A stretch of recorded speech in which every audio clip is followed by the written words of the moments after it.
امام حسین کے ساتھ امام حسین کے 4 بھائی تھے کربلا میں. کتنے؟ بول کے بتائیں. حضرت علی کے 4 بیٹے، عباس بن علی جن کو حضرت عباس کہا جاتا ہے نا، علمدار، یہ حضرت علی کی دوسری زوجہ میں سے. عباس بن علی بھی تھے اور ابو بکر بن علی بھی تھے، عمر بن علی بھی تھے، عثمان بن، یہ حضرت علی کے بچوں کے نام ہیں. یہ آپ کے شہزادے امام حسین کے ساتھ شہید ہوئے. ان کا نام صرف اس لیے نہیں لیا جاتا کہ ان کا نام خلفائے ثلاثہ کے نام پہ، حضرت علی نے اپنے یاروں کے نام پہ رکھا ہے تو تم نے کربلا کے میدان سے خارج کر دیا. یہ تینوں شہزادے حضرت جناب سیدنا امام حسین کے ساتھ تھے، یہ بھی شہید ہوئے. حضرت جناب زینب امام حسین کی سگی بہن ہے. ان کے 2 بچے تھے، اون و محمد. جب امام حسین میدان میں جانے لگے تو جناب زینب بچوں سے کہنے لگی، نہ پہلے بھائی نہیں جائے گا، پہلے بھانجے جائیں گے. 2 بچے شہید ہوئے. حضرت قاسم بن حسن امام حسن کے بیٹے تھے. وہ جب میدان میں جانے لگے تو امام حسین نے کہا، نہیں بھائی تو نہیں جائے گا، تو میرے بھائی کی نشانی ہے، میں جاؤں گا.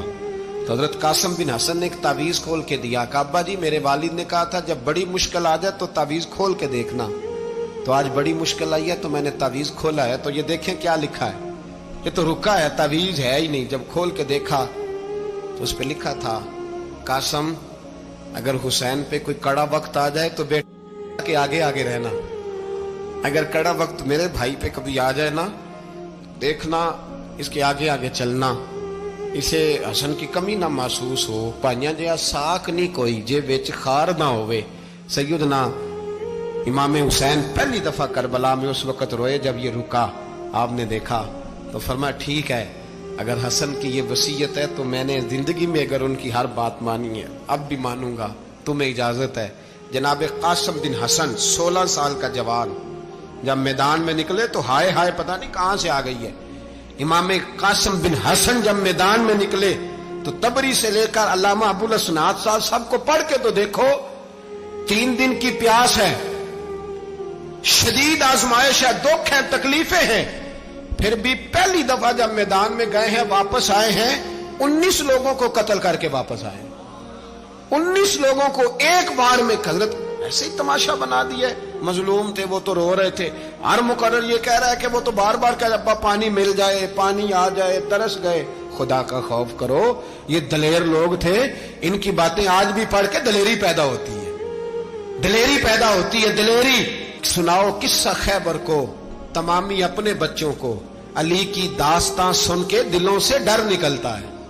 علی کی داستان سن کے دلوں سے یہ جو بچے ڈر رہے ہیں نا، وہ چمگادڑ آ گئی، کاکروچ آ گیا، یہ خوف نکل جائے گا اگر حضرت قاسم بن حسن کی بات سنے گی. درجنوں لوگ آپ نے قتل کیے. ایک دفعہ آئے کہا چاچا یزید کا لشکر تو بڑا بزدل ہے، اگر چند قطرے پانی میرے حلق سے گزرے تو میں سارے کاٹ کے لے آؤں گا آپ کے پاس، چند قطرے.